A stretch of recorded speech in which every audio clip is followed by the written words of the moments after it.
দর্শক, ইজতেমার খবর সংগ্রহে রয়েছেন সহকর্মী ফজলে রাব্বি। সরাসরি চলে যাচ্ছি তার কাছে। রাব্বি, ইজতেমা ময়দানের এখনকার চিত্র কেমন দেখছেন আমাদেরকে জানাবেন।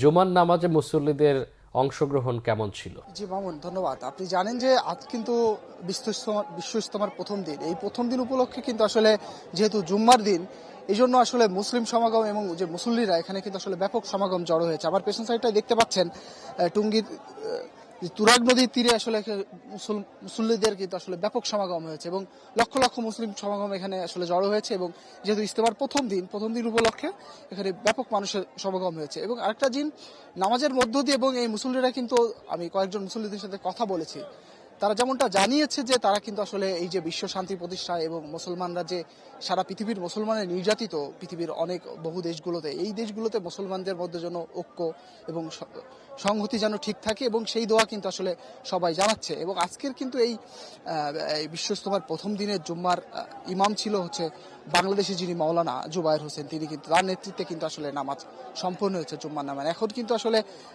যে ইজতেমার যে মূল ময়দান, সেখান থেকে কিন্তু আসলে মুসল্লিরা বের হচ্ছে এবং দেখতে পাচ্ছেন যে মানুষের কিন্তু ব্যাপক সমাগম হয়েছে এখানে।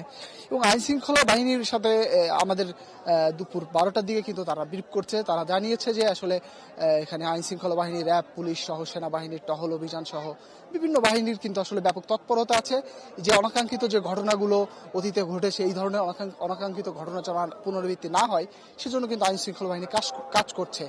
তো এই ছিল একটা বিষয়। আর যে বিষয়টা সবচেয়ে গুরুত্বপূর্ণ, যে কিছুদিন আগে আমরা দেখতে পাচ্ছি যে জুবাইরপন্থী এবং সাতপন্থীদের মধ্যে একটা ব্যাপক সংঘর্ষ হয় এই ইজতেমাকে কেন্দ্র করে। এই জিনিসটা আসলে সব মুসলিমদের কণ্ঠে একই কথা শুনতে পেলাম, যে তারা আসলে সবার সাথে সংহতি চায় এবং সুসম্পর্ক বজায় রেখে একটি বাংলাদেশ, সুন্দর বাংলাদেশ প্রতিষ্ঠার জন্য আসলে তারা কাজ করতে চায়। এজন্য সকল মুসলমানদের আসলে এক থাকার কথা বলছে। এখানে যত মুসল্লি উপস্থিত হয়েছে সবার কণ্ঠেই একই কণ্ঠ ঝরল। তো এই ছিল মোটামুটি আমার কাছে টঙ্গীর বিশ্ব ইজতেমা থেকে সর্বশেষ অবস্থা। রাব্বি, আপনাকে অসংখ্য ধন্যবাদ।